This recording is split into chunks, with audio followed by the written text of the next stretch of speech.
So very good afternoon students, welcome back to our channel we are genius. और जहाँ पर हम इस चैनल के माध्यम से आपकी छोटी मोटी हेल्प करते हैं एजुकेशन फील्ड में। और नाउ इस लास्ट लेक्चर्स में मैं आपको क्लास 10 का जो कि 4th चैप्टर है ऑर्गेनिक, मैं उसको पढ़ा रहा था, जिसका नाम आपको सिंपली दे रखा है कार्बन एंड इट्स कंपाउंड। और उसी सीरीज़ को आज मैं फिनिश कर रहा हूँ।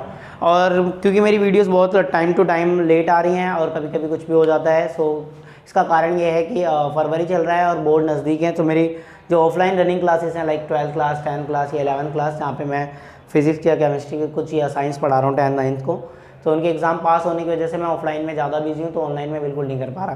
खैर, जितना भी हो पा रहा है हम कोशिश करेंगे। सो इस सीरीज़ को आगे बढ़ाते हैं बच्चे।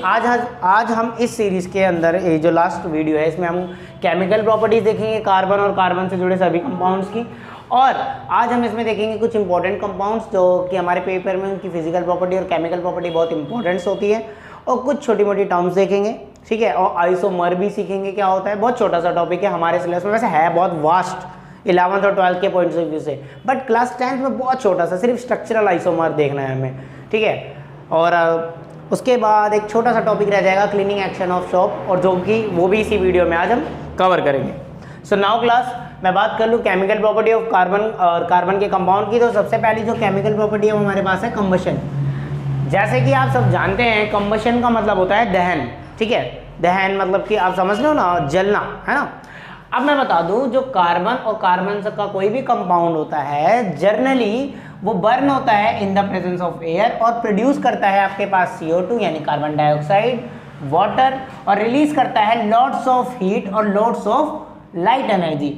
यही कारण है कि हम कार्बन से जुड़े कंपाउंड्स का फ्यूल बनाना चाहते हैं, डीजल बनाते हैं, है ना। और इनका हम लाइक LPG वगैरह में, मतलब नॉर्मली जो बर्निंग एरियाज हैं, जो बर्निंग करने के लिए जो हमें फायर एक्सटेंशन, फायर रिलेटेड चीज़ें होती हैं, उसमें हम कार्बन जैसे कंपाउंड का ज़्यादा यूज़ करते हैं, क्योंकि ये बर्न करने के साथ साथ ऑक्सीजन की प्रेजेंस में मोर अमाउंट में हीट एनर्जी और मोर अमाउंट में लाइट एनर्जी निकालती हैं, ठीक है।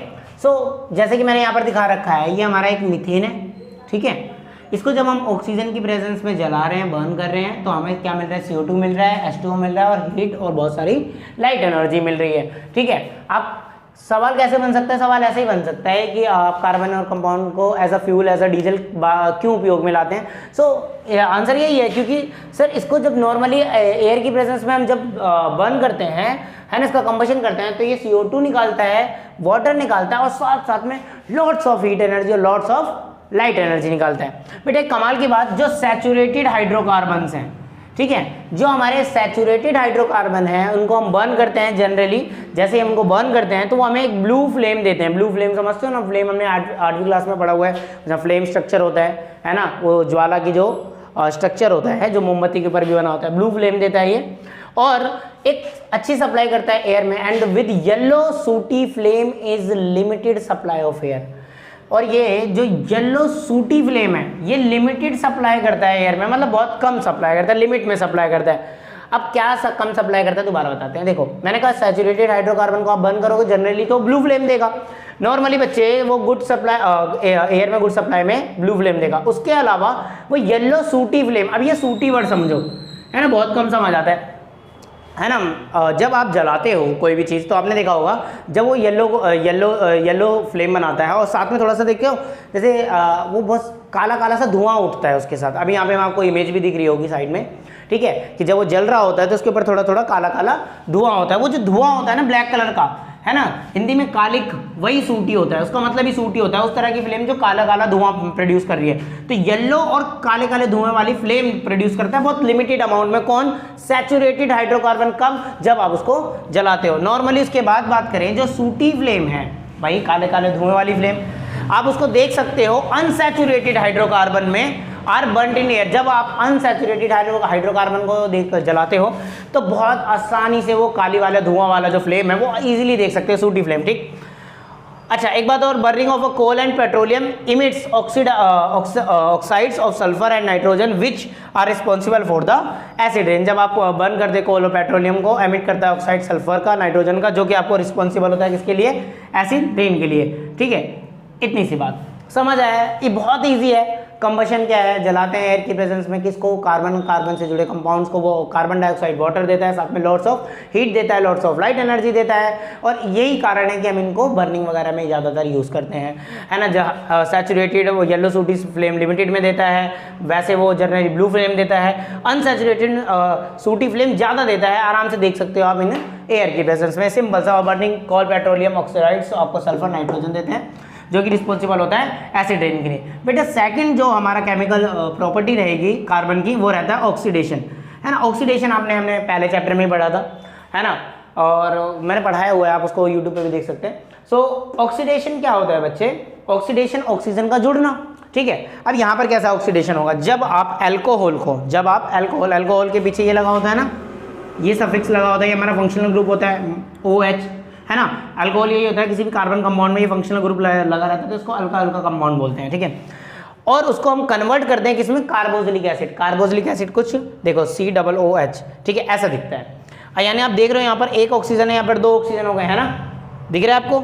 वैसे ये ऐसा होता है, कुछ ऐसा दिखता है अपने का कार्बोक्सिलिक एसिड का स्ट्रक्चर, ठीक है, स्ट्रक्चर फॉर्मूला। तो आप इसमें क्या कर रहे हो, अल्कोहल को आप किस में बदल दे रहे हो, कार्बोक्सिलिक एसिड में, और क्या हो रहा है, ऑक्सीजन ऐड हो रहा है। इसी चीज को क्या बोलते हैं, ऑक्सीडेशन बोलते हैं। तो बहुत सिंपली है कि अगर आप अल्कोहल को कार्बोक्सिलिक एसिड में बदलना चाहते हो तो आप क्या करोगे, सिंपली उसमें कैटलिस्ट का इस्तेमाल करेंगे हम। 2 तरह के कैटलिस्ट होंगे बच्चे, कैटलिस्ट या तो आप एसिडिक पोटेशियम डाइक्रोमेट डाल दो, है ना, एसिडिक समझ रहे हो ना, एसिडिक फॉर्म में आप क्या डाल दो, पोटेशियम डाइक्रोमेट डाल दो, ठीक है, ये इसका फॉर्मूला है पोटेशियम डाइक्रोमेट का। या फिर आप अल्कलाइन यानी बेसिक KMnO4 यानी पोटेशियम पर मैंगनेट डाल दो। दोनों में से कोई भी कैटलिस्ट डाल दो तो वो आपको अल्कोहल से कार्बोक्सिलिक एसिड बना देगा। बच्चे पेपर में ये सवाल 2 तरह से पूछा जा सकता है, कभी कभी केमिकल प्रॉपर्टीज में पूछता है और कभी कभी कन्वर्जन में पूछता है। बोलता है कि आप अल्कोहल में कौन सा कैटलिस्ट डालोगे या किसी अल्कोहल सब्सटेंस में कौन सा कैटलिस्ट डालोगे, वो क्या बना दे, कार्बोक्सिलिक एसिड बना दे। या फिर केस स्टडी में ऐसा पूछ सकता है कि जो हमारा अल्कोहल है, अगर मान लो हमने उसको ऑक्सीडाइज करा, है ना, सो वो क्या बनाएगा, और ऑक्सीडाइज करने के लिए हमें किस तरह के कैटलिस्ट की जरूरत होगी। तो किस तरह के कैटलिस्ट की जरूरत होगी, एसिडिक K2Cr2O7 यानी कि पोटेशियम डाइक्रोमेट, और अल्कलाइन KMnO4 यानी पोटेशियम परमैंगनेट, ठीक है। तीसरा देखते हैं, उससे पहले ये उतार लो। तो देखो तीसरी रिएक्शन, देखो तीसरी क्या है, एडिशन रिएक्शन है। इसमें कुछ नहीं करना, कोई भी जो तुम्हारा अनसैचुरेटेड हाइड्रोकार्बन है, जब तुम्हें सैचुरेटेड में उसको कन्वर्ट करना है तो तुम्हें 3 कैटलिस्ट डालने हैं, या तो तुम निकल डाल दो, या तो प्लेटिनम डाल दो, या तो प्लेडियम डाल दो, ठीक है। निकल, प्लेटिनम, प्लेडियम, इन तीनों में से आप कुछ भी डाल दो। जैसे कि मैंने एग्जांपल के तौर पे निकल लिखा हुआ है, कोई भी आपका अनसैचुरेटेड हाइड्रोकार्बन किस में कन्वर्ट हो जाएगा, सैचुरेटेड में। अच्छा एक कमाल की बात बताता हूं मैं तुम्हें कि ये इस रिएक्शन को हम बोलते हैं हाइड्रोजिनेशन रिएक्शन। और जो हाइड्रोजिनेशन रिएक्शन होती है वो सिर्फ और सिर्फ अनसैचुरेटेड देते हैं, क्योंकि इनका डबल बॉन्ड और ट्रिपल बॉन्ड होने की वजह से बहुत ज़्यादा रिएक्टिव होते हैं, ठीक है। आगे आप जब 11th क्लास में जाओगे तब आपको पता लगेगा कि इसमें पाई बॉन्ड कौन सा होता है और सिग्मा बॉन्ड कौन सा होता है, और पाई बॉन्ड की वजह से ये अनसैचुरेटेड ज़्यादा एक्साइटेड होके सैचुरेटेड में टूटते हैं। खैर इतनी बात समझ आ रही है कि अनसैचुरेटेड में जब निकल, प्लेटिनम या प्लेटिनम नामक किसी भी कैटलिस्ट है, इन तीनों कैटलिस्ट में से किसी भी कैटलिस्ट से आप रिएक्ट कराओगे with the presence of hydrogen, तो ये डबल बॉन्ड टूटेगा और डबल बॉन्ड के बदले यहाँ हाइड्रोजन आ जाएगा। अब मन में सवाल आ रहा है, अगर सर ट्रिपल बॉन्ड होगा तो क्या होगा, ट्रिपल बॉन्ड होगा तो क्या पहले डबल में टूटेगा फिर सिंगल में, क्या मैं ऐसा पेपर में लिख के आऊँ? तो मैं तुम्हें बता रहा हूँ ऐसा गलत हो जाएगा बेटा। ट्रिपल बॉन्ड डायरेक्ट बहुत तेज रिएक्शन होती है, ट्रिपल बॉन्ड भी सिंगल बॉन्ड में ही टूटेगा। मतलब अगर आपको ट्रिपल बॉन्ड लिखना है ना, तो अगर जैसे फॉर एग्जांपल ये ट्रिपल बॉन्ड हो गया, ठीक है, हाइड्रोजन वो कर लेते बैलेंस, ठीक है। इसको जब हाइड्रोजन की प्रेजेंस में मान लेते निकल के साथ हमने डाला, तो यहाँ पर क्या मिलना चाहिए, आप सोच रहे हो कि ऐसा कुछ मिल जाए, CH2 ऐसा, है ना, लेकिन ऐसा नहीं होगा, यहाँ पर डायरेक्ट सिंगल बॉन्ड में टूटेगा, ठीक है। अब मन में सवाल आ रहा है कि ट्रिपल बॉन्ड से डबल बॉन्ड क्या बना सकते हैं? तो ट्रिपल बॉन्ड से डबल बॉन्ड बनाने के लिए हम लोग पॉइजन रेशियो कह रहा हूँ, सॉरी, एक पॉइजन इक्वेशन आती है, उसको इक्वेशन को पॉइजन इक्वेशन बोलते हैं, पॉइजन रिएक्शन बोलते हैं, ऐसा मान लो अभी फिलहाल के लिए। 11th में आप पढ़ोगे, जहाँ पर हम वहाँ पर पॉइजन का मतलब वैसे जहर होता है, यहाँ पर वो इस तरह से काम करता है कि ये इसको और ज़्यादा सैचुरेटेड होने से रोक देता है, डबल पे रोक देता है, मतलब ट्रिपल से डबल पे रोक देता है, फिर सिंगल बनता है। लेकिन हमारे सिलेबस में वो नहीं है। मैं दोबारा बताता हूँ एक बार, एडिशन रिएक्शन जिसको हम हाइड्रोजनेशन बोल रहे हैं, इसमें आपके पास कोई भी अनसैचुरेटेड हाइड्रोकार्बन है और अनसैचुरेटेड में इसके डबल बॉन्ड और ट्रिपल बॉन्ड होने की वजह से वो हाईली रिएक्टिव होता है और हाइड्रोजन के साथ निकल प्लेटिनम या प्लेटिनम जब आप डालते हो तो वो अनसैचुरेटेड से सैचुरेटेड में बदल जाता है। वो डबल या ट्रिपल बॉन्ड टूटकर वहां पर क्या लग जाता है, हाइड्रोजन्स लग जाते हैं। अच्छा, कमाल की बात, जो हमारे वेजिटेबल ऑयल होते हैं उनको कन्वर्ट करते हैं वेजिटेबल घी में using the process of hydrogenation. आप वेजिटेबल ऑयल को वेजिटेबल घी में बनाते हो, किससे, प्रोसेस ऑफ हाइड्रोजनेशन। दूसरा बेटा, ये कमाल की चीज़ है, नोट डाल के कॉपी में लिखोगे आप लोग कि जो आपका सैचुरेटेड फैटी एसिड है वो बहुत हार्मफुल होता है आपके हेल्थ के लिए, और ऑयल विद अनसैचुरेटेड, जो आपका अनसैचुरेटेड होता है ऑयल के साथ एसिड, उसको आप यूज करते हो कुकिंग के लिए। सैचुरेटेड क्यों नहीं करते, क्योंकि वो हार्मफुल होता है हेल्थ के लिए। कई बार सवाल आता है, आप इसको लिख सकते हैं। खैर, नोट डाल के लिखोगे तो अच्छा है, बाकी आपको याद रहता है आपको तो बेटर बात है, फिर तो बहुत अच्छी बात है। और वैसे जैसे कि ये लास्ट पीरियड चल रहे हैं, मतलब हमारा बोर्ड नज़दीक है, 4 तारीख को हमारा शायद 4 या 5 में अप्रॉक्सी हमारा साइंस का एग्ज़ाम है, सो मार्च में, तो अभी तो फरवरी है। तो कहने का मतलब ये है, अगर अब मेरे हिसाब से तो आपको रिवीजन होनी चाहिए, ठीक है। लेकिन अगर आपको नहीं पता तो ये जो चीज़ें आपको पता लग रही हैं मेरी वीडियो से या कहीं से भी, तो आप उसको नोट बनाकर अपने रिवीजन के नोट्स में लिखें। खैर, अब बात करते हैं बेटा सब्स्टिट्यूशन रिएक्शन की। सब्स्टिट्यूशन रिएक्शन क्या होता है, इन द सैचुरेटेड हाइड्रोकार्बन, जो आपका सैचुरेटेड हाइड्रोकार्बन है, आप उसमें, आपको पता है जैसे ये सैचुरेटेड है, ये देख रहे हो मीथेन है, ठीक है। अच्छा, जिस बच्चे को ये नहीं समझ आ रहा, मैं कभी किसी को मीथेन बोल रहा हूँ, कभी इथेन बोल रहा हूँ, अभी मैं कंपाउंड्स बोल रहा हूँ, है ना, जैसे इथाइन है ना। तो अब जिसको नेमिंग नहीं आ रही वो मेरी पिछली वीडियो जाके नोमेनक्लेचर को बेहतर करे बेटा। वो नोमेनक्लेचर करने के बाद आपको नोमेनक्लेचर में डाउट नहीं आएगा, ऐसी मैं गारंटी दे सकता हूँ, अगर आपने ढंग से वो वीडियो देखकर 2-4 बार प्रैक्टिस लगाई है तो, ठीक है। खैर, आइए यहाँ पर आते हैं। सब्स्टिट्यूशन रिएक्शन जैसे कि नाम से पता लग रहा है, जैसे आपने खो खो वगैरह खेला हो तो उसमें सब्स्टिट्यूट नहीं होते, या फिर खो खो छोड़ो, अभी क्रिकेट में सब्स्टिट्यूट होता है, कबड्डी में सब्स्टिट्यूशन होता है, वैसे यहाँ पर हम किसी भी सैचुरेटेड हाइड्रोकार्बन को हम किसी अदर कंपाउंड से हाइड्रोजन हटाकर किसी और कंपाउंड के साथ क्या कर देंगे, रिप्लेस कर देंगे। ऐसी रिएक्शन को सब्स्टिट्यूशन रिएक्शन करते हैं। फॉर एग्जांपल यहाँ पे CH4 है, क्लोरीन के साथ, अच्छा साथ में या तो आप लाइट एनर्जी दोगे या तो आप हीट एनर्जी दोगे, तो आप इन दोनों में से कोई सी भी एनर्जी दे दो, ठीक है। अच्छा, मैंने क्लोरीन के साथ जब रिएक्ट कराया तो एक हाइड्रोजन हटेगा, तो यहाँ पे बचेगा 3 हाइड्रोजन, और एक हाइड्रोजन की जगह ले लेगा ये क्लोरीन, और यहाँ से एक क्लोरीन बचेगा और यहाँ पर एक हाइड्रोजन बचेगा, तो वो साथ में मिला के क्या बना लेंगे, HCl। अगर आप इस चीज़ की दोबारा रिएक्शन करवाते हो, सेम प्रोसीजर, ठीक है, मान लो Cl2 with the presence of light, आप दोबारा ये चीज़ करवाते हो, ठीक है, तो आप ये क्या हो जाएगा, एक और हाइड्रोजन हटेगा और यहाँ पर क्लोरीन 2 हो जाएंगे। अब यहाँ का जो एक हाइड्रोजन है, यहाँ का जो एक क्लोरीन है, वो क्या बना देगा, अगेन HCl हाइड्रोक्लोरिक एसिड। अगर मान लो आप दोबारा इसको ऐसा करवाते हो तो फिर वही क्लोरीन के साथ अगर लाइट एनर्जी या हीट एनर्जी दे रहे हो तो क्या होगा, फिर एक और हाइड्रोजन हटेगा तो CH क्लोरीन 3, और साथ में फिर वो वाला क्लोरीन HCl बनाएगा, ये वाला यहाँ पे क्लोरीन और यहाँ का ये Cl, ठीक है। और अगर आप इसको अगेन एक बार यही करवाएं हम Cl2 with the presence of light, so what we have the CCl4 plus में HCl, ठीक है। अब देखो उसके पास हाइड्रोजन नहीं है, इस कंपाउंड के पास और एक हाइड्रोजन नहीं है। अब ये रिएक्शन सब्स्टिट्यूशन रिएक्शन अब आगे नहीं देगा, ये यहीं पर बस ये लास्ट रिएक्शन है ना। जब तक ही कोई भी सैचुरेटेड जब तक ही रिएक्शन दे सकता है जब तक उसके पास सब्स्टिट्यूट करने के लिए हाइड्रोजन हो। इतनी बात समझ आ गई। अच्छा, एक बात बता दूं, ये CH3 जो CCl3 तो CCl3 कह रहा हूँ, सॉरी, CHCl3 है ना, ये बेटा क्लोरोफॉर्म होता है, ये क्लोरोफॉर्म का कंपाउंड है। कई बार पेपर में आता है क्लोरोफॉर्म बनाओ, तो आप ऐसे बना सकते हो, आसान है। हमने क्या क्या करा कि हमने केमिकल प्रॉपर्टी पढ़ रहे हैं, हमने कंबशन देखा, कंबशन के बाद हमने ऑक्सीडेशन देखा। Now we will discuss about the addition reaction and again we discuss about substitution, है ना। हमने ये सारी चीज़ें कर ली और हमारा केमिकल प्रॉपर्टी यहाँ पर हो गया खत्म, ठीक है।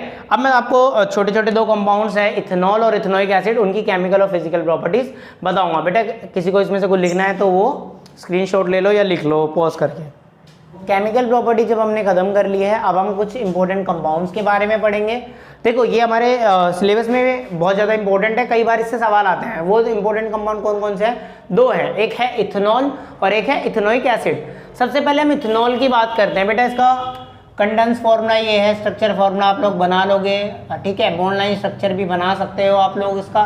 अब ये तीनों वर्ड मैंने क्या बोले है ना, अगर जिसको नोमेनक्लेचर नहीं आता तो उस बेचारे को क्या ही पता, तो वो जाके पिछली वीडियो देखे। चलिए उसका लिंक डिस्क्रिप्शन में भाई। अच्छा अब मैं बात करूं बच्चे, इथेनॉल जो होता है वो कुछ इस तरह से दिख रहा है, अल्कोहल ग्रुप है ना, इथेन के साथ एक हाइड्रोजन हटा के अल्कोहल एक फंक्शनल ग्रुप लगा हो तब इसको इथेनॉल बोलते हैं। फिजिकल प्रॉपर्टी है कि इस चीज़ को आप जब मेल्ट करते हैं तो उसका मेल्टिंग पॉइंट इतना होता है, बॉईल करने के लिए बॉइलिंग पॉइंट इतना होता है, यानी melting point is 156 kelvin and melting point, और बॉइलिंग पॉइंट इज 351 केल्विन। बेटा ये चीज़ सोलेबल होती है इन वाटर, और इसका टेस्ट देखो तो बर्निंग होता है, बर्निंग टेस्ट है ना, जैसे थोड़ा जला जला सा हुआ होता है, ठीक है। केमिकल प्रॉपर्टीज की बात कर लेते हैं। देखो अगर आप इथेनॉल को सोडियम के साथ रिएक्ट करवाओगे तो आपको ये मिलेगा, है ना, इथॉक्साइड, सोडियम इथॉक्साइड, ठीक है। जब आप इसको इसके साथ रिएक्ट कराओगे तो आपको sodium ethoxide with the hydrogen मिलेगा। क्या निकलेगा? Hydrogen gas. और आपको पता है हाइड्रोजन गैस अगर आप उसको बर्न करते हो तो कैसा दिखेगा? पॉप साउंड देगा, ठीक है। तो ये चीज़ किस लिए इस्तेमाल होती है? एक तो ये बनाने के लिए, सीधी सी बात, और दूसरा अगर आपको चेक करना है ना, कई बार क्वेश्चन आया, अभी मैंने सैम्पल पेपर में भी देखा कि ये जो है मान लो आपके पास इथेनॉल है, इथेनोइक एसिड है, और आपने दोनों को एक एक ट्यूब में ले रखा है और आपसे खो गया कि मतलब मिक्स हो गया, मर्ज हो गया, है ना। केस स्टडी में देख रहा था मैं, कई सैम्पल पेपर में आए हुए हैं। तो आप कैसे पहचानोगे कि भाई ये इथेनॉल है, इथेनोइक एसिड है? तो आप कुछ ही मत करो, दोनों में से या तो इथेनोइक एसिड की प्रॉपर्टी लगा दो या तो इथेनॉल की। अब इथेनॉल को हम कैसे चेक कर सकते हैं? सोडियम डाल दो, आपको ये मिल जाएगा विद द हाइड्रोजन गैस, और जब हाइड्रोजन गैस निकलेगी आप उसमें बर्न करोगे तो आपको पॉप साउंड आएगा, और अगर आपको पॉप साउंड आ रहा है तो इसका मतलब क्या है? ये इथेनॉल की ट्यूब है और दूसरी वाली इथेनोइक एसिड की। सिंपल। तो यानी आप इसको इथेनॉल के टेस्ट के लिए भी आप यूज कर सकते हो, ये वाली रिएक्शन। ये किस काम आती है? Test of ethanol. दूसरी है डिहाइड्रेशन। बेटा हाइड्रेशन मतलब पानी का जुड़ना, डी का मतलब निकाल दो फिर पानी को, डिहाइड्रेशन उल्टा हो गया। इस इथेनॉल में से पानी को निकाल दो, कैसे निकलेगा? कंसंट्रेटेड H2SO4 डालो, साथ में थोड़ा सा हीट करो इसको। कितना हीट करो? 443 केल्विन डिग्री, इतना कर दो, ठीक है। आपको concentrated H2SO4 with 443 kelvin degree पे आप इसको जब हीट करके दोगे तो आपको ये बना के देगा इथीन। क्या बना देगा? इथीन। और साथ में क्या निकालेगा? वाटर। और यही तो हम कर रहे हैं, डिहाइड्रेशन मतलब पानी को निकाल देना। आसान है। चलो इसके यूजेस की बात कर ले फटाफट से। यूजेस में आ जाएगा बेटा आपको ये सोप बनाने के, कॉस्मेटिक बनाने के। कैसा सोप? ट्रांसपेरेंट सोप बनाने के, कॉस्मेटिक बनाने के क्या आता है? काम आता है। लैबोरेटरी में एज अ रिएजेंट काम करता है कई जगहों पर, और मेडिसिन और टॉनिक में भी ये काम आता है इथेनॉल आपका, ठीक है। सिंपल है, ठीक है। अगला इथेनोइक एसिड देखते हैं। इथेनोइक एसिड के अंदर मैं बोलूँ तो उसकी फिजिकल प्रॉपर्टीज का boiling point 391 kelvin, miscible in water, खट्टा टेस्ट होता है, सौर, इसीलिए इसको जैसे कि तुम जानते हो विनेगर वगैरह।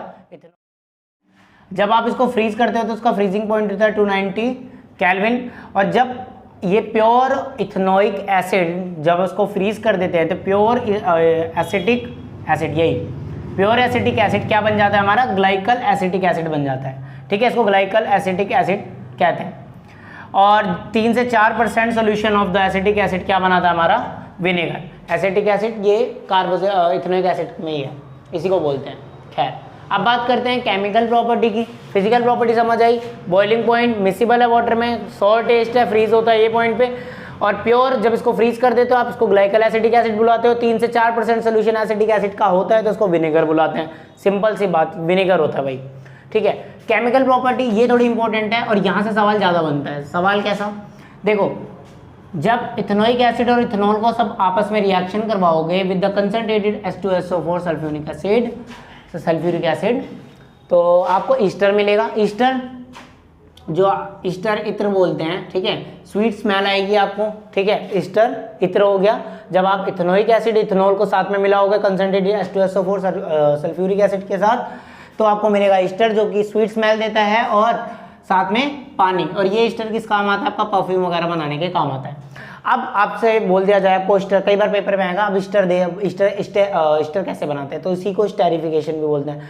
और ईस्टर से अगर आपको इथेनोइक एसिड या आपका इथेनॉल आपको वापस चाहिए तो उस प्रक्रिया को हाइड्रोलिसिस बोलते हैं। क्या बोलते हैं? हाइड्रोलिसिस। जब आप दोबारा से ईस्टर को या तो बेस के साथ रिएक्ट करवाओ और या तो एसिड के साथ रिएक्ट कराओ, डिल्यूटेड H2SO4 और विद हीट करा दो। ठीक है, ईस्टर को डिल्यूटेड H2SO4 के साथ हीट करा दोगे या तो एसिड के साथ या तो बेस के साथ। जब आप बेस के साथ उसको रिएक्ट कराओगे ईस्टर को अगेन, तो आपको सोडियम एसीटेट देगा, साथ में आपको इथेनॉल वापस दे देगा। क्या दे देगा वापस? आपको इथेनॉल वापस दे देगा।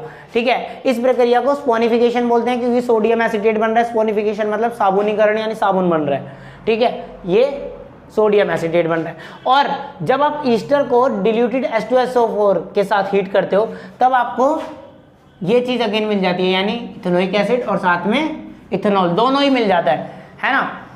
क्योंकि ईस्टर में जब हम डिल्यूटेड H2SO4 यानी एसिड डाल रहे हैं, हीट कर रहे हैं, तो हमको इथेनोइक एसिड और इथेनॉल दोनों ही मिल रहा है। बट इसके अंदर आपको सोडियम एसीटेट मिल रहा है, इथेनोइक एसिड नहीं मिल रहा, सिर्फ इथेनॉल वापस मिल रहा है। इस प्रक्रिया को स्पोनिफिकेशन के नाम से भी जाना जाता है और इन दोनों को हाइड्रोलिसिस बोला जाता है, जब आप दोबारा ईस्टर से वो अगेन वापसी जाते हैं इथेनॉल या इथेनोइक एसिड लेने के लिए। ठीक है, सिंपल है। उसके बाद रिएक्शन विद द बेस, जब आप उसको बेस के साथ रिएक्शन कराओगे तब भी आपको सोडियम एसीटेट वाटर देगा। कार्बोनेट या हाइड्रोजन कार्बोनेट के साथ अगर आप उसको रिएक्ट कराओगे तब भी वो आपको सोडियम एसीटेट देगा और वाटर, और साथ में क्या देगा? CO2 देगा। बहुत ईजी है। ठीक है, और यूजेस की बात करो तो बेटा यूजेस तुम्हें जैसे कि समझ आ रहा है, इसका सोर टेस्ट है, विनेगर है ना। अब विनेगर तुम्हें पता है सिरका कहाँ कहाँ इस्तेमाल होता है? पिकल्स में अचार बनाने के काम आता है, चौमिन वगैरह में काम आता है बनाने के। ठीक है, अच्छा दोबारा एक बार मैं दोबारा केमिकल प्रॉपर्टी को दोहरा दूं दोबारा से, जिनको नहीं समझ आया दोबारा देखो। स्टेरिफिकेशन, इत्र बनाने की प्रक्रिया या ईस्टर बनाने की प्रक्रिया कैसे बनेगा? जब इथेनोइक एसिड इथेनॉल को कंसंट्रेटेड H2SO4 यानी सल्फ्यूरिक एसिड में डालोगे तो ईस्टर फॉर्म होगा विद द वाटर। आप अगेन चाहते हो कि मुझे इथेनॉल और इथेनोइक एसिड वापस मिल जाए, तो आप क्या करोगे? आप या तो बेस के साथ रिएक्ट करा दो या तो एसिड के साथ रिएक्ट करो। एसिड के साथ रिएक्ट कराओगे तो दोनों चीज वापस मिलेगी, लेकिन अगर आप बेस के साथ रिएक्ट कराते हो तो आपको सोडियम एसीटेट और इथेनॉल वापस मिलेगा बस। क्योंकि सोडियम एसीटेट मिल रहा है, सोडियम एसीटेट साबुन का वो होता है, क्या बोलते हैं, फॉर्मूला, इसलिए इसको स्पोनिफिकेशन भी बोलते हैं। ये दोनों प्रक्रिया हाइड्रोलिसिस होती हैं, लेकिन बेस वाले को स्पोनिफिकेशन भी बोलते हैं। बहुत आसान है। रिएक्शन विद बेस के साथ रिएक्शन कराओगे तो सोडियम एसीटेट और वाटर मिलेगा। कार्बोनेट के साथ और हाइड्रोजन कार्बोनेट के साथ कराओगे तो सोडियम एसीटेट और वाटर CO2, इसमें भी सोडियम एसीटेट, H2O और CO2। इतना सा है इथेनोइक एसिड। ठीक है, देखो अब बात कर लेते हैं, एक छोटा सा टॉपिक है आइसोमेरिज्म। एक बहुत छोटा सा टॉपिक आइसोमेरिज्म, इसको जल्दी से खत्म करते हैं।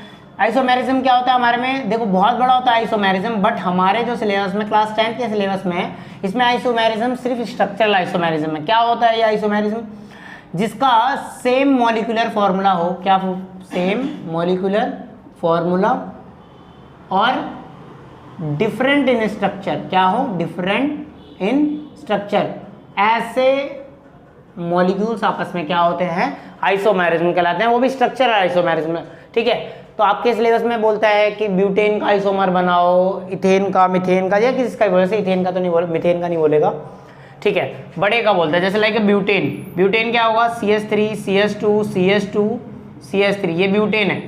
ठीक है ना। इसका अगर आप मॉलिक्यूलर फॉर्मूला देखो तो क्या है?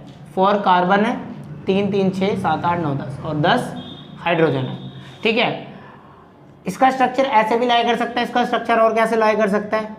अगर मैं इस वाले को यहाँ बीच में जोड़ दूँ तो कुछ इस तरह से दिखेगा, CH3 CH3। ठीक है, अब जरा ध्यान से देखो, ये एक अलग स्ट्रक्चर है, ये एक अलग स्ट्रक्चर है, ये ब्यूटेन है और ये 1 2 3 है ना, मिथ इथ प्रोप, तो 2 मिथाइल प्रोपेन है ना, नाम दोनों का अलग है। अब जरा इसका मॉलिक्यूलर फॉर्मूला देखो तो 1 2 3 4 कार्बन, हाइड्रोजन 3 3 6 3 9 और 1 10। इसका मॉलिक्यूलर फॉर्मूला देखो सेम है, बट दोनों के स्ट्रक्चर अलग है और नेमिंग भी अलग है। ठीक है, तो वही आइसोमर होता है जिनका सेम मॉलिक्यूलर फॉर्मूला होता है, बट उनके स्ट्रक्चर कैसे होते हैं? डिफरेंट होते हैं। इसका कितना स्ट्रक्चर बन पाया? सिर्फ 2 ही बन पाया। अगर मैं और कैसे बना सकते हैं इसको, एक बार ट्राई करते हैं, क्या ऐसे बन सकता है इसको, और ये यहाँ लगा दिया जाए, तो ये ऐसा और बन सकता है,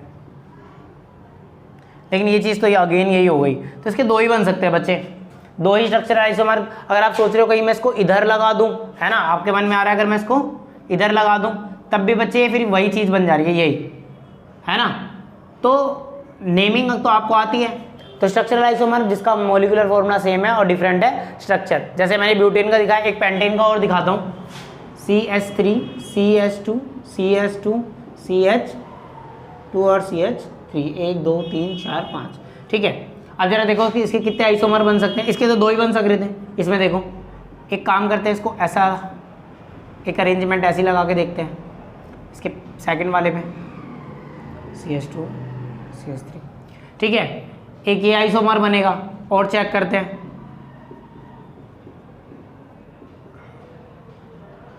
तो 1 3 1 2 1 2 3 1 4, ठीक है। और एक ऐसे कर ले, इस वाले को भी यहाँ लगा लिया, तो एक ऐसे बन सकता है, ठीक है। मैच करो, इनके मॉलिक्यूलर फॉर्मूला सेम है, देखो 1 2 3 4 5, 5 हाइड्रोजन और 5 carbon, 1 2 3 4 5 carbon, 1 2 3 4 5 carbon. Hydrogen match करो, 3 3 6 3 9 10 11 12, 3 3 6 3 9 और 12, 3 3 6 और 12, ठीक है।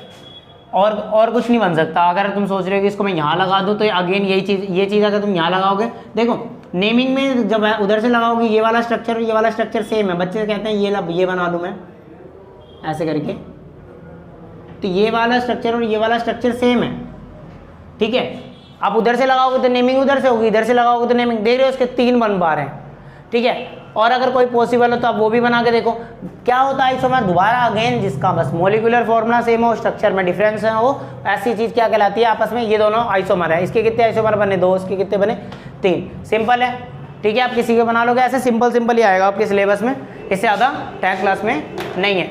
और एक आखिरी देखते हैं, क्लीनिंग एक्शन ऑफ सोप। हाँ जी, हाँ, तो मैं बात कर रहा था बच्चे, हमारा last topic soap and detergent, ठीक है। मैंने इसको दोनों तरफ पढ़ाया हुआ है, इधर सोप इधर डिटर्जेंट, मतलब डिफरेंस करते हुए पढ़ाया हुआ है, ठीक है बच्चे। जो सोप होता है ये सोडियम और पोटेशियम का सोल्ट होता है, एक लंबी सी चैन में कार्बोक्सिलिक एसिड के साथ जुड़ा होता है। फॉर एग्जाम्पल C17H35COO Na+, ठीक है। Na होता है, ये बाद में जब टूटता है तो O- और Na+ में टूट जाता है, ठीक है। तो कई जगह प्लस भी लिखा होता है, यहाँ माइनस दिखा रखा होता है ऐसे करते हुए, ठीक है। चलो, इतनी बात समझ आ रही है, ठीक है। दोबारा बताता हूँ मैंने बोला कि भाई सोडियम क्या होता है, सॉरी सोप क्या होता है। सोप होता है सोडियम या पोटेशियम, ठीक है, या Na या पोटेशियम का K, ये एक लंबी सी कार्बन की चैन में कार्बोक्सिलिक एसिड के साथ जुड़ा हुआ है। तो क्या है ये साबुन का सोल्ट है सर। किसका सोल्ट है, साबुन का, मतलब साबुन का फॉर्मूला है, साबुन का फॉर्मूला। अच्छा, जो लॉन्ग चैन है बेटा, ये कार्बन 15 से लेके कार्बन 17 तक, मतलब 15 कार्बन से लेके, कम से कम इसकी चैन कितनी लंबी होनी चाहिए, 15 कार्बन से 17 कार्बन की। आप बोलते हो ना भाई क्वालिटी ऑफ द सोप, तो सोप की क्वालिटी, सोप का अच्छा अगर मॉलिक्यूलर फॉर्मूला चाहिए आपको, या अच्छा सोप चाहिए, तो कम से कम उसका मॉलिक्यूलर फॉर्मूले में के अंदर जो लॉन्ग चैन होती है वो कम से कम कितनी होनी चाहिए, या तो 15 कार्बन की या तो 17, और सबसे बढ़िया होता है 17 कार्बन, ठीक है। तो सोप एक सोडियम और पोटेशियम का सोल्ट है जो एक लंबी सी चैन कार्बोक्सिलिक एसिड के साथ जुड़ा होता है, ठीक है। ये इसका फॉर्मूला मैंने एक एग्जांपल के तौर पे दिखाया। बेटा सोप इफेक्टिव होता है ओनली इन सॉफ्ट वाटर, सिर्फ सॉफ्ट वाटर में काम करता है, हार्ड वाटर में नहीं करता, ठीक है। अच्छा, दूसरी बात कर लेते हैं डिटर्जेंट की। डिटर्जेंट अमोनियम या फिर सल्फोनेट सोल्ट होता है, अमोनियम या फिर सल्फोनेट का सोल्ट होता है एक लंबी सी चैन कार्बोक्सिलिक एसिड के साथ। जैसे देखो यहाँ पर हमने लगा रखा है सल्फोनेट SO3Na, ठीक है। ये डिटर्जेंट का फॉर्मूला हो गया, ईजी है, दोनों में थोड़ा सा फर्क है। इसका फॉर्मूला ऐसा होता है, इसमें सल्फोनेट की बात होती है। ये सॉफ्ट वाटर में ओनली ऑन क्या है इफेक्टिव है, ये हार्ड वाटर में और सॉफ्ट वाटर दोनों में इफेक्टिव है। उससे भी पहले हमारा सवाल है सर सॉफ्ट वाटर क्या होता है, हार्ड वाटर क्या होता है ना। कई बच्चों को नहीं पता होता और कई बच्चों को पता है ना। ये अब बोल रहे होंगे सर अब इसमें टाइम वेस्ट करें, टाइम वेस्ट नहीं बेटा, कुछ बच्चे होते हैं जिनको नहीं पता होता तो उनको बता दिया जाए, ठीक है। समझने का तरीका, पहली बात एक बिल्कुल सिंपल से समझते हैं। आप पहली बात तो ऐसा समझो कि जो सर सॉफ्ट वाटर होता है, जो हमारे घरों में पानी आ रहा है, जो टंकी वगैरह से पानी आता है ना, बड़ी बड़ी टैंक्स होते हैं ना आपके एरिया में, उन वहाँ से पानी आता है जो फिल्टर वगैरह होके आता है ना। कुछ तो फिल्ट्रेशन का पानी होता है, डायरेक्ट बोरिंग से, डायरेक्ट ज़मीन से नहीं आता, तो उसमें उतने ज़्यादा आयनिक सॉल्ट नहीं होते, उसमें उतने ज़्यादा सॉल्ट्स नहीं होते, ठीक है। वो थोड़ा प्योर टाइप में होता है, तो वो सॉफ्ट वाटर होता है। और जो डायरेक्ट आपकी ज़मीन से आ रहा होता है वो हार्ड वाटर होता है। ठीक है। तो डायरेक्ट अगर मान लो तुमने घर में अपने होता है ना बोरिंग करवा देते हैं, जैसे ट्यूबवेल वगैरह गांव वगैरह में क्या होता है, ट्यूबवेल के अंदर से डायरेक्ट बोरिंग से पानी आ रहा होता है, आपके नल से पानी होता है डायरेक्ट जमीन से, तो जमीन से डायरेक्ट जो निकल रहा होता है वो हॉट वाटर होता है, और जो आपकी टंकी वगैरह से आता है, जो टैंक वगैरह से आता है, ठीक है, जो आपकी बिस्लरी वगैरह की बोतल है, ये सॉफ्ट वाटर्स होते हैं। फील आ रहा है, ठीक है। पहली बात तो सर ऐसा समझ गया कि जिसमें आयन ज़्यादा होते हैं वो क्या नाम है, हार्ड वाटर होगा, जिसमें कम होते हैं वो सॉफ्ट वाटर होगा। ये बात तो समझ आ गई। सर कौन से आयन्स, बेटा कैल्शियम और मैग्नीशियम के आयन, कैल्शियम और मैग्नीशियम के आयन सॉफ्ट वाटर में नहीं होते, हार्ड वाटर में बहुत ज़्यादा होते हैं, ठीक है। जब आप हार्ड वाटर निकालोगे, जमीन से डायरेक्ट पानी निकालोगे, तो उसमें कैल्शियम और मैग्नीशियम बहुत ज़्यादा होंगे। तो सर यह हम क्या इतना नहीं समझ सकते ये आयनिक, बेटा समझ सकते हो। ये कैल्शियम और मैग्नीशियम वाली बात मैं क्यों बता रहा हूँ, क्योंकि अभी आपको दिख रहा होगा कि ये वाला सवाल कई बार पूछते हैं कि सॉफ्ट वाटर के साथ साबुन रिएक्ट करता है, हार्ड वाटर के साथ क्यों नहीं करता भाई, और डिटर्जेंट क्यों कर देता है भाई, ये वाली बात तुम्हें समझानी पड़ेगी ना, यही तो क्वेश्चन बनेगा एक अच्छा, ठीक है। उसके बाद बात कर लेते हैं बेटा, जो स्ट्रक्चर ऑफ सोप होता है कुछ इस तरह से दिखता है कि ये देखो, जो मैंने तुम्हें ये लॉन्ग चैन सी दिख रही है, ये बना रखे है, मैंने आपको बताया ना ये कौन सा ये कैसे बॉन्ड लाइन स्ट्रक्चर है। अब ये ऐसे ऐसे बना रखा है, कार्बन की लंबी सी चैन को शो कर रखा है, बॉन्ड लाइन स्ट्रक्चर में ऐसे कार्बन की लंबी सी चैन को शो करते हैं, दिख रहा है सबको। इसको बोलते हैं हाइड्रोफोबिक एंड, कौन सा बोलते हैं, हाइड्रोफोबिक एंड। और यहाँ पर जब इसको आप यहाँ से तोड़ोगे, ये जो C17H35 COONA है, जब ये डिजोल्व होता है तो ये Na+ में और COO- में टूटेगा ना, तो इस पे क्या आ जाएगा, माइनस का चार्ज आ जाएगा, ये O है, COO माइनस का चार्ज आ जाएगा, और इधर क्या आ जाएगा, इसको बोलेंगे हाइड्रोफोबिक एंड, इसको बोलेंगे हाइड्रोफिलिक एंड। अच्छा इसका भी थोड़ा थोड़ा मैटर है, इसका भी मैटर है सर, इसका भी मैटर है कि इधर क्या है COO- है, और इधर क्या है, हाइड्रोफोबिक एंड है। अब जरा ध्यान से देखो, ये कार्बन का एंड है, मतलब ये वाला है, ये वाली चीज ये है, ये ठीक है, ये वाली जो चैन है ये क्या है, किसकी है, ये कार्बन की चैन है, ठीक है, जिसको हाइड्रोफोबिक एंड बोल रहे हैं। और ये वाला जो COO पार्ट वाला है, Na+ वाला पार्ट है, ये हाइड्रोफिलिक एंड है। कौन सा एंड है, हाइड्रोफिलिक एंड। तो इन दोनों में बस इतना ही डिफरेंस है। अब इन डिफरेंस को थोड़ा डीप पढ़ने के लिए, और पहली बात अब इनका एक्शन है ना, कि भाई किस तरह से सोप या डिटर्जेंट हमारे किसी भी जो गंदगी को है वो साफ कैसे करता है ना, क्लीनिंग कैसे करता है, वो एक्शन हमें सीखना है। और वो हमारे, हाँ जी, तो बेटा आपने अभी देखा कि सोप क्या होता है, डिटर्जेंट क्या होता है, ठीक है, उसका मॉलिक्यूलर फॉर्मूला देखा, और आपने देखा कि सोप क्या होता है, सॉफ्ट वाटर में काम करता है, और डिटर्जेंट सॉफ्ट और हार्ड वाटर में। अब ये एक्शन कैसे करते हैं दोनों ना, हम देखेंगे cleaning action of soap, soap का कैसे क्लीनिंग एक्शन होता है, ठीक है। मैंने अभी जैसे कि बताया कि ये एंड मेरा हाइड्रोफिलिक एंड होता है, और ये एंड क्या होता है, हाइड्रोफोबिक एंड होता है, ठीक है। तो देखो हाइड्रोफोबिक एंड जो मैंने बताया है कि ये कार्बन की लॉन्ग चेन का होता है, ये कार्बन की भाई लॉन्ग चेन का क्या होता है, इसको ही बोलते हैं हम क्या, हाइड्रोफोबिक एंड। बेटा हाइड्रोफोबिक एंड, अब कार्बन है, कार्बन के ऊपर कोई चार्ज होता है क्या, नहीं होता ना, तो जो एंड होता है इसके ऊपर कोई चार्ज नहीं होता, ठीक है। तो हाइड्रोफोबिक एंड जो होता है ये क्या होता है, नॉन पोलर होता है, क्या होता है, नॉन पोलर। अब ये नॉन पोलर क्या है सर, या पोलर ही क्या है, नॉन पोलर, पोलर क्या होता है, देखो बेटा पोलर वो होता है जिसके ऊपर चार्ज होता है, वो पोलर कंपाउंड, जिसके ऊपर चार्ज नहीं वो नॉन पोलर कंपाउंड। तो आपको पता है इसमें दो चीजें हैं, एक हाइड्रोफिलिक एंड, एक हाइड्रोफोबिक एंड। अगर आप हाइड्रोफोबिक एंड को देखोगे तो वो कार्बन का एंड है, ठीक है, यहाँ पे कार्बन की चैन का अंत हो रहा है। अब इन कार्बन की चैन के ऊपर कोई चार्ज तो होगा नहीं, ये सारी बातें तो आपको पता ही है। तो ये कार्बन की जो लॉन्ग चैन है, जो ये वाला स्ट्रक्चर हाइड्रोफोबिक एंड, ये नॉन पोलर होगा। और ये वाला जो एंड होगा हाइड्रोफिलिक एंड, ठीक है, यहाँ पर क्या होता है, Na+ में यहाँ से टूटेगा या फिर रहेगा, यहाँ से ऐसे ऐसे हट रहा होगा, और यहाँ पर क्या होगा, COO-, तो O के ऊपर क्या आएगा, माइनस का चार्ज, तो इस पे क्या होगा, ये चार्ज होगा भाई, इसके ऊपर तो नेगेटिव चार्ज या फिर Na जुड़ा तो पॉजिटिव चार्ज अगर टूट रहा होगा तो, ठीक है, चार्ज वाला कंपाउंड है हाइड्रोफिलिक एंड पे, ये टूट जाएगा तो इस पे नेगेटिव चार्ज बचेगा, ये चार्ज वाला है। तो क्या होता है, ये वाला एंड जो होता है ये पोलर एंड होता है, क्या होता है, पोलर एंड होता है। अब ये नॉन पोलर एंड है, ये पोलर एंड है। पोलर एंड मतलब जहां पर चार्ज है, नॉन पोलर एंड जहां पर चार्ज नहीं है। सर ये क्यों समझा रहे हैं, अभी देखो 2 मिनट में। इस एक्शन को समझने के लिए ये चीजें थोड़ी थोड़ी जाननी जरूरी है। इतना सर मेरे को समझ आ गया, ये पोलर एंड है, वो नॉन पोलर एंड है, इसको हाइड्रोफिलिक एंड भी बोलते हैं, इसको हाइड्रोफोबिक एंड भी बोलते हैं। अच्छा अब जरा ध्यान से देखो, ये H2O मॉलिक्यूल को, इसको तो जानते हो तुम, इससे तो अवगत हो गए, इनको बोलते हैं वाटर। वाटर का मॉलिक्यूल ऐसा ही होता है, जब ये टूटते हैं तो एक H+ में टूटता है और एक OH- में। इसके दोनों ही कंपोनेंट है जो टूट रहे हैं, जो दोनों ही कंपोनेंट है वो कैसे हैं, चार्ज वाले हैं सर।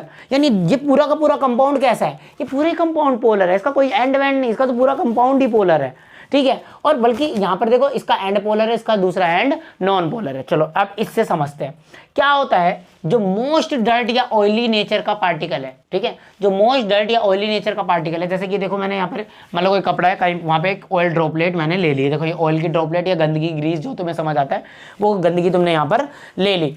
और क्योंकि ये गंदगी क्या है, क्योंकि ये गंदगी है ना, आपको पता है जो फैटी गंदगी होती है ये सब किससे बनी होती है ना, नॉन पोलर कंपाउंड होते हैं, इन पे कोई चार्ज नहीं होता। गंदगी फैटी वैटी है ना, ये नॉन पोलर होते हैं, ठीक है। और ग्रीस व्रीस भी आप जैसे कार्बन के तो होते हैं कुछ कुछ, तो कुछ कुछ ज्यादातर तो ये कार्बन के पाए जाते हैं। अभी हमने बात भी करा था ऑयल और घी वाला, है ना, थोड़ी देर पहले, तो ये कार्बन का ही चीज होगा जिसपे कोई चार्ज नहीं होगा। तो अब यहाँ पर देखो एक खास बात बताता हूँ, जो पोलर वाली चीज है इसको पोलर अट्रैक्ट करता है, जो नॉन पोलर वाली होती है इसको नॉन पोलर, मतलब चार्ज वाले को चार्ज वाला पसंद करता है, बिना चार्ज वाले को बिना चार्ज वाला पसंद करता है। बस बात ऐसी। ये केमिस्ट्री का एक छोटा सा रूल है, एक फंडामेंटल बात है जो आपको पता होनी चाहिए, ठीक है। अब क्या होने वाला है, थोड़ा थोड़ा आपको समझ आ रहा है। अब होगा ये कि मैंने पानी जो हमारा गंदगी वाला कपड़ा था जिसपे ऐसे ड्रॉपलेट थी, ऐसे गंदगी सी ड्रॉपलेट थी, ठीक है, ये ड्रॉपलेट है ना वो गंदगी चीज। अब इसको हमने सब साबुन से रगड़ा, जब इसमें हमने साबुन से रगड़ा तो साबुन का जो हाइड्रोफोबिक एंड होगा, hydrophobic and sir non polar and sir वो कार्बन वाला एंड जिसके ऊपर कोई चार्ज नहीं है, वो वाला क्या होगा, वो अटैच कर जाएगा किससे, डस्ट पार्टिकल से, है ना। सारे के सारे किससे अटैक हो जाएंगे, डस्ट पार्टिकल से। भाई डस्ट पार्टिकल को घेर लेंगे ऐसे करके। अब उसमें बहुत सारे मॉलिक्यूल है ना, सारे ने सबने देखो यहाँ के ऐसे ऐसे करके घेर लिया, ठीक है, इतनी बात समझ आ गई। अब इसके जो दूसरे एंड है ये सारे क्या है, आयोनिक एंड है, ये सारे एंड क्या है, आयोनिक एंड है। आयोनिक एंड है, इनके ऊपर चार्ज है O- का। अब ये सारे एक दूसरे को रिपेल करेंगे ना भाई, ये वाली चीज इसको रिपेल करेगी। भाई नेगेटिव नेगेटिव एक दूसरे को क्या करता है सर, रिपेल करता है। तो रिपेल करने के कारण एक ही अरेंजमेंट फॉलो कर लेंगे, ये एक अरेंज बना देंगे, पूरा अरेंजमेंट का पूरा स्ट्रक्चर टाइप में कुछ बनाएंगे, ऐसा सर्कुलर स्ट्रक्चर। देखो एक कोलाइड सा बना रखा है, इसको कोलाइड बोलते हैं, ठीक है, एक सर्कल सा कोलाइड बना लिया, ठीक है, एक अरेंजमेंट तैयार कर ली। और ये जो आयोनिक एंड है, जो ये आयोनिक एंड है, एक तो पहली बात तो स्ट्रक्चर बना लेगा, और साथ में पानी भी कैसा है, एक आयनिक कंपाउंड है। ये आयनिक एंड इस पानी वाले कंपाउंड से क्या कर लेगा, अटैच कर लेगा, H2O के मॉलिक्यूल को अटैच करवाएगा अपने साथ में, ठीक है, अटैच करवा लेगा और ये H2O के OH- या H+ वाले मॉलिक्यूल्स को। बात समझ आ रही है, ठीक है। जब आप इसको अटैच करवा लेगा उसके रिजल्ट में क्या होगा, अब ये जो फॉर्मेशन तैयार हुआ, ये जो रिजल्ट कोलाइड बना, ये जो स्ट्रक्चर बना, इसको बोलते हैं मिसेल। इसको क्या बोलते हैं, मिसेल। अब आपको मिसेल में फील कराता हूं, जब आप कपड़े धोते हो तो उसमें जो झाग बनता है, वो जो छोटे छोटे बुलबुले बुलबुले से बनता है, वही क्या होता है, मेरा मिसेल होता है। इतनी बात समझ आई, मिसेल क्या होता है ना। तो अब देखो एक बात और करते हैं, ये जो सोप होता है, ठीक है, ये जो सोप का मिसेल है, ये हेल्प क्या करता है, डिसॉल्व होता है डर्ट पार्टिकल में, ग्रीस में और वाटर में, और क्लॉथ को क्या कर देता है, क्लीन, ठीक है। देखो क्या हुआ, हाइड्रोफोबिक वाला नॉन पोलर का एंड गंदगी के साथ चिपका, और नॉन पोलर वाला एंड किससे चिपका, नॉन पोलर वाला गंदगी के साथ, और पोलर वाला किसके साथ चिपका, हमारे वाटर मॉलिक्यूल के साथ। अब इन्होंने एक स्ट्रक्चर बनाया, जिस स्ट्रक्चर को क्या बोल रहे हैं, मिसेल। वो जो आपके छोटे छोटे झाग वाले बुलबुले होते हैं उन्हीं को क्या बोलते हैं, मिसेल बोलते हैं। एक स्ट्रक्चर बना लिया जिसको हम मिसेल बोल रहे हैं। चलो इतनी बात समझ आ गई। और इन्हीं को जब आप पानी को निकालोगे, तो देखो इन्होंने ट्रैप कर लिया इसको। जब आप पानी को निकालोगे, पानी के साथ भाई क्या, ये हाइड्रोफिलिक वाला एंड भी निकलेगा। भाई पानी के सब अरेंजमेंट के साथ ही हाइड्रोफिलिक वाला एंड जुड़ा हुआ है, तो जब ये हाइड्रोफिलिक वाला एंड निकलेगा, हाइड्रोफिलिक के साथ हाइड्रोफोबिक वाला एंड जुड़ा है, और हाइड्रोफोबिक सारे एंडों ने किसको घेर रखा है, इस ड्रॉपलेट को घेर रखा है, इस गंदगी वाले पार्ट को घेर रखा है। इससे क्या होगा, अब ये जब ये सब निकलेगा, इस गंदगी के पार्ट को भी लेके निकल जाएंगे और हमारा कपड़ा साफ हो जाएगा। बहुत ईजी था। अच्छा, अब सवाल ये, जो सवाल मैंने बोला था कि सर जो सोप होता है, जो साबुन होता है, वो सॉल्ट वाटर के साथ रिएक्ट करता है, हार्ड वाटर के साथ नहीं, तो उसका उत्तर मैंने यहाँ लिखा हुआ है कि द मैग्नीशियम एंड कैल्शियम। आपको ये पता होगा कि हार्ड वाटर में क्या बना है, अभी बताया मैंने, बताया था ना मैग्नीशियम और कैल्शियम वाली बात। तो मैग्नीशियम और कैल्शियम के सॉल्ट किस में पाए जाते हैं, हार्ड वाटर में पाए जाते हैं। Salt present in hard water, और जो कि रिएक्ट कर लेते हैं सोप के मॉलिक्यूल्स के साथ क्या कर लेते हैं, रिएक्ट कर लेते हैं, और रिएक्ट करके एक ऐसा चीज प्रोडक्ट बनाते हैं, एक ऐसा प्रोडक्ट बनाते हैं जो इनसॉल्युबल होता है, जो पानी में घुलता नहीं है। अब ये कीचड़ की तरह से नीचे नीचे नीचे नीचे प्रेसिपिटेट की तरह बैठे जा रहा है, नीचे नीचे प्रेसिपिटेट की तरह बैठे जा रहा है, ठीक है। तो ये इनसॉल्युबल प्रोडक्ट क्या होता है, इस गंदगी वाले प्रोडक्ट को जो एकदम नीचे बैठ जा रहा है, अब साबुन की तरह काम नहीं कर रहा, अभी गंदगी नीचे बैठ रही है, तो इसको बोलते हैं स्कम। क्या बोलते हैं, स्कम। इसको मैंने बुलाया स्कम, ठीक है। और ये जो स्कम होता है भाई, ये आपके लिए क्या करेगा, ये आपको क्रिएट करेगा डिफिकल्टी किसमें, क्लीनिंग एक्शन में, सफाई करने में डिफिकल्टी करेगा। अब डिटर्जेंट में ये स्कम बनता नहीं है। डिटर्जेंट में क्यों नहीं बनता? क्योंकि डिटर्जेंट में सल्फोनेट होता है। सल्फोनेट वाला जो स्ट्रक्चर होता है वो मैग्नीशियम और कैल्शियम के साथ रिएक्ट नहीं करता। जब रिएक्ट नहीं करता तो स्कम नहीं बनता। स्कम मतलब क्या? वो चीज़ सर जो एक गंदगी टाइप में बन जाए, या मतलब एक ऐसी चीज़ जो प्रेसिपिटेट की तरह बने, ऐसा मतलब जो मिसल फॉर्म नहीं कर रहा है ना। इसकी वजह से क्या हो रहा है? मिसल फॉर्म नहीं कर रहा है। एक ऐसा ही प्रोडक्ट बन रहा है जो घुल ही नहीं रहा पानी में, जो पानी में घुल ही नहीं रहा। ठीक है, कैल्शियम जाके बस बेटा उस सोडियम को हटाकर, कैल्शियम और मैग्नीशियम कैल्शियम की जगह पर हटाकर, सॉरी वो जो सोडियम है ना, ये अपना सोडियम यहाँ पे जुड़ा होता है ना, इस सोडियम को हटाकर कैल्शियम और वहाँ पर क्या मैग्नीशियम जाके जुड़ जाते हैं। तो फिर कैल्शियम के ऊपर 2+ चार्ज होता है और मैग्नीशियम के ऊपर भी 2+ का चार्ज होता है। अब ये क्या होते हैं? ये दो मॉलिक्यूल के साथ हाइड्रोफोबिक एंड के साथ जुड़े होते हैं। और क्यों? क्योंकि ये टूट नहीं पाते, क्योंकि ये टूट नहीं पाते तो मिसल फॉर्म नहीं हो पाता। और जब मिसल फॉर्म नहीं होता बच्चे, इसी वजह से इसमें स्कम बनता है, इनसॉल्युबल प्रोडक्ट बनता है जो कि सीधा सीधा प्रेसिपिटेट करके नीचे नीचे बैठ जाता है। और इसी वजह से साबुन से हम हार्ड वाटर से रिएक्ट नहीं करवाते, मतलब हार्ड वाटर से सफाई नहीं करते, बल्कि हम उसमें क्या नाम है हमारे नॉर्मल जिसमें डिटर्जेंट से हार्ड वाटर सॉफ्ट वाटर दोनों में करवाते हैं। फील आया? समझ में? देखो बहुत आसान था, सिंपल सी बात थी। चैप्टर आज ख़त्म हो रहा है, ठीक है। चैप्टर में बस इतना ही था, ठीक है।